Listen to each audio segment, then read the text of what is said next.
നമസ്കാരം. എനിക്ക് ശേഷം പ്രളയം എന്ന് ചിന്തിക്കുന്ന ചില അല്പന്മാരുണ്ട്. ഈ ലോകത്ത് അങ്ങനത്തെ ഒരുപാട് പേരുണ്ട്. ഉത്തരം താങ്ങുന്നത് ഞാനാണ് എന്ന് വിചാരിക്കുന്ന ഗൗളി പല്ലിയില്ലേ, പല്ലി വിചാരിക്കും ഈ ഉത്തരം താങ്ങുന്നത് ഞാനാണ്. അങ്ങനെ വിചാരിക്കുന്ന മനുഷ്യരും ഇഷ്ടം പോലെയുണ്ട്. അതെന്താണെന്നുണ്ട് അവരത് മനസ്സിലാക്കുന്നില്ല എന്നുള്ളതാണ്. അത്തരത്തിലുള്ള ഒരുത്തി ശബ്ദം കടമൊഴുകുന്ന സംഘടനയിൽ നിന്ന് രാജി മുഴക്കി. ഞാനിനി നിങ്ങളെ കൂടെയൊന്നുമില്ല, ഞാൻ രാജിവെക്കുകയാണ്. ദിലീപിൻ്റെ ഫെഫ്കയിലെ അസിസ്റ്റന്റ് ഡയറക്ടറെ അംഗത്വം പുതുക്കി കൊടുക്കുകയാണെങ്കിൽ കൊടുക്കുമെന്ന് ജനറൽ സെക്രട്ടറി പറഞ്ഞതുകൊണ്ട് ഞാൻ രാജിവെക്കുകയാണെന്ന് പറഞ്ഞു. എടാ, ഫെഫ്കയിൽ 21 യൂണിയനുണ്ട്. അതിലെ ഒരു യൂണിയനിലെ അംഗത്തിനെ പുറത്താക്കുകയും ആ അംഗത്തിനെ തിരിച്ചെടുത്താൽ ഡബ്ബിംഗ് യൂണിയനിലെ ആർക്കെന്ത് പറയാൻ പറ്റും? ഡബ്ബിംഗ് യൂണിയനിൽ നിന്ന് ഒരാൾ രാജിവെച്ചാൽ, ഇപ്പോൾ ഈ മഹദ് രാജിവെച്ചല്ലോ, അത് ശരിയായില്ല എന്ന് മറ്റൊരു യൂണിയന് പറയാൻ പറ്റും. അങ്ങനെ രാജി മുഴക്കി. കാരണം ഞാൻ പറഞ്ഞതുപോലെ ദിലീപ് നടിയെ ആക്രമിച്ച കേസിൽ കോടതി വെറുതെ വിട്ടു. വെറുതെ വിടുമ്പോൾ ഫെഫ്ക ഒരു ട്രേഡ് യൂണിയൻ എന്ന നിലയ്ക്ക് ആ നേതാവിനോട് ഏതോ പത്രക്കാരൻ ചോദിച്ചു, ഇനി എന്ത് എന്ന് സ്വാഭാവികമായിട്ട് ചോദിക്കുമല്ലോ, ഇനി എന്താണ് നിങ്ങളുടെ നടപടി?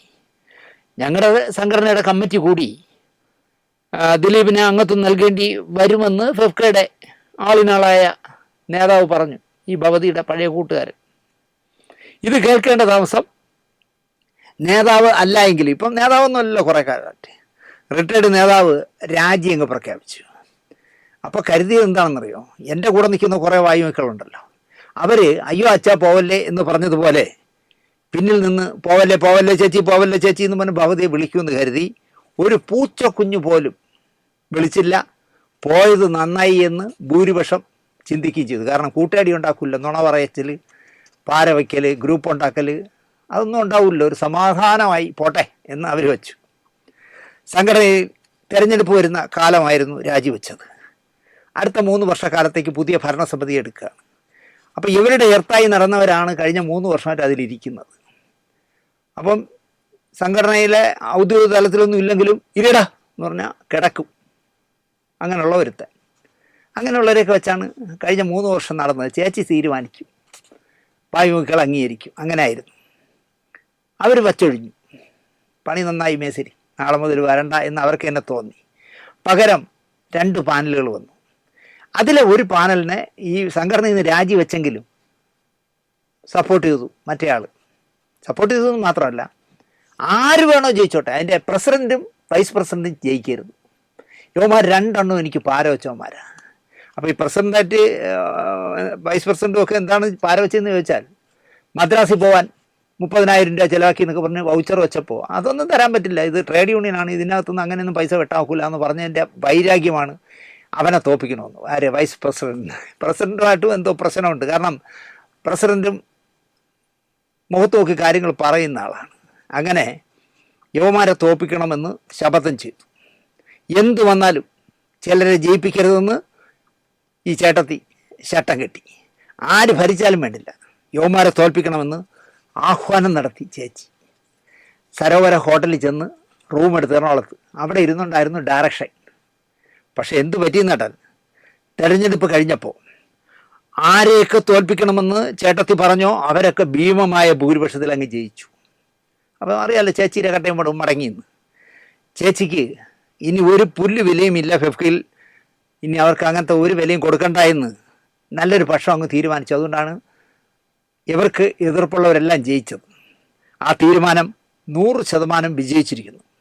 ചേട്ടത്തിയുടെ ജനപിന്തുണ നോക്കണം. നെടുമങ്ങാട്ട് മത്സരിക്കാൻ പറ്റിയ ജനപിന്തുണയാണ് കേട്ടോ CPIയുടെ പേരിൽ.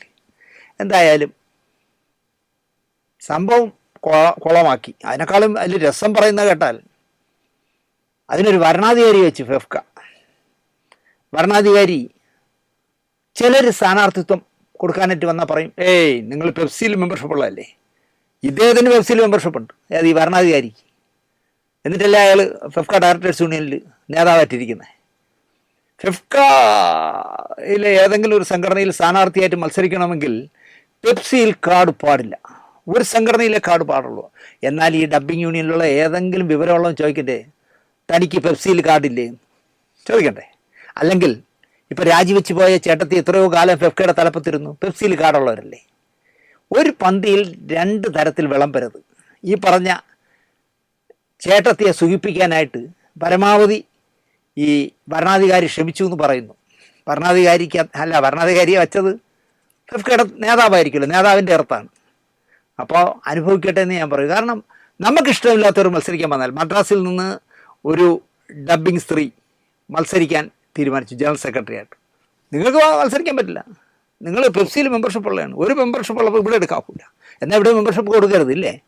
എന്നിട്ട് ഈ പറഞ്ഞ മഹാനടക്കം പെപ്സിയിലെ കാർഡ് കൊണ്ടു നടക്കുന്നവന്മാരാണ്. അതാണ് ഒരു പങ്ക്തിയിൽ രണ്ടെണ്ണം വിളമ്പ് എന്ന് പറയുന്നത്.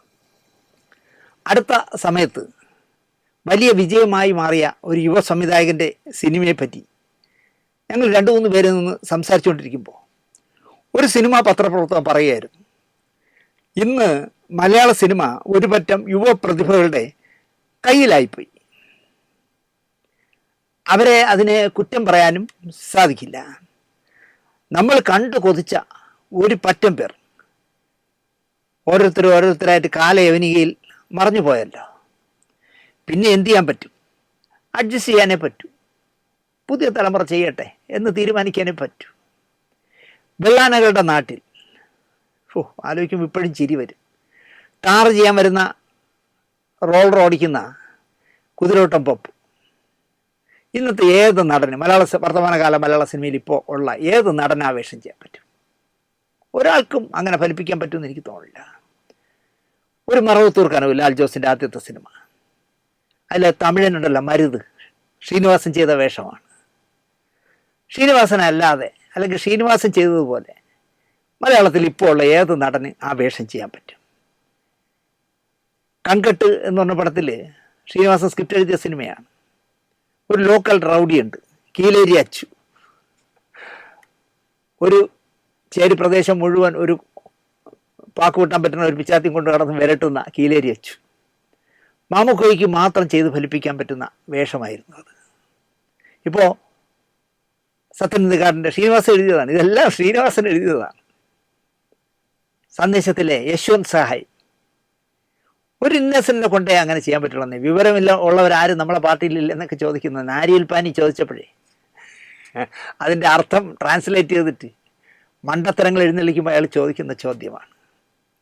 ഒടുവിൽ ഉണ്ണികൃഷ്ണൻ, കൃഷ്ണൻകുട്ടി നായർ, ശങ്കരാടി, മാള അരവിന്ദൻ, സുകുമാരി ചേച്ചി, ഫിലോമിന, മീനാമ്മ തുടങ്ങി നിരവധി നല്ല നടീനടന്മാർ നമുക്കുണ്ടായിരുന്നു. ഒരൊറ്റയാൾ ബാക്കിയില്ലാതെ പോയി എന്നുള്ളതാണ് സത്യം. അപ്പോൾ സത്യൻ അന്തിക്കാടിനെ പോലെ ഗ്രാമീണ സിനിമ ചെയ്യാൻ ഇത്തിരി ബുദ്ധിമുട്ടേണ്ടി വരും ഇനി. ഇതൊക്കെ ഇപ്പോൾ ഓർപ്പിച്ചത് നമ്മുടെ പ്രിയപ്പെട്ട അമ്പിളിച്ചേട്ടന് ജഗദീഷ് ശിവകുമാറിന് 75 വയസ്സായി. ഒരിക്കലും നമുക്ക് തോന്നില്ല അമ്പിളിച്ചേട്ടന് 75 ഇപ്പോൾ ആ അസുഖമായതിന് ശേഷം ഡൈ അടിക്കാത്തതിൻ്റെ ഒരു കുറവ് മാത്രമേ ഉള്ളൂ. സമൃദ്ധമായ മുടിയിൽ മുഴുവൻ നര ബാധിച്ചല്ലോ. ആ ഡൈ അടിച്ചിരുന്നാൽ തീർച്ചയായിട്ടും ഒരു 50-55 വയസ്സേ ജഗദീഷേട്ടന് തോന്നും. 2012 മാർച്ച് 11 കോഴിക്കോടിനടുത്ത് പാണാമ്പ്ര വളമ്പിൽ തുലാവർഷത്തിൻ്റെ സെറ്റിലേക്ക് രാത്രി ജഗതി യാത്ര പോയ കാറ് ഡിവൈഡറിൽ ഇടിച്ചു കയറി അപകടത്തിൽപ്പെടുന്നതും ജഗദീഷ് ശിവകുമാർ ഒരു വശം തളർന്നും സംസാരശേഷി നഷ്ടപ്പെട്ടും ക്യാമറയ്ക്ക് മുന്നിൽ നിന്നും മാറുന്നത്. ഈ മാർച്ച് 11 14 വർഷമാകും ജഗതിയില്ലാത്ത മലയാള സിനിമയ്ക്ക്. ഈ കഴിഞ്ഞ ജനുവരി 5 ജഗദീഷ് ശിവകുമാർ എന്ന കലാകാരൻ പൂജാതനായിട്ട് 75 വയസ്സ് തികഞ്ഞു.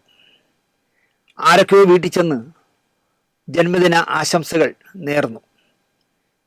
ഇപ്പോൾ ഈ വരുന്ന 23-ാം തീയതി 75ൻ്റെ നിറവിൽ അമ്പിളിച്ചേട്ടൻ, നല്ല ടൈറ്റിലല്ലേ, 75ൻ്റെ നിറവിൽ അമ്പിളിച്ചേട്ടൻ എന്നൊരു പ്രോഗ്രാം, ഒരു പരിപാടി ജഗതിച്ചേട്ടനെ സ്നേഹിക്കുന്നവരെല്ലാം കൂടി തിരുവനന്തപുരത്ത് തലസ്ഥാനവാസികൾ കഴക്കൂട്ടം അൽസാജ് സെൻറ്ററിൽ നടത്തുന്നു. നിശബ്ദനായിപ്പോയ അമ്പിളിച്ചേട്ടന് ഒരു ആദരവ് നൽകുക എന്നതാണ് ആ പ്രോഗ്രാമിൻ്റെ ലക്ഷ്യം. അമ്പിളിച്ചേട്ടൻ്റെ മകൻ രാജ്കുമാർ എന്നെ വിളിച്ചു.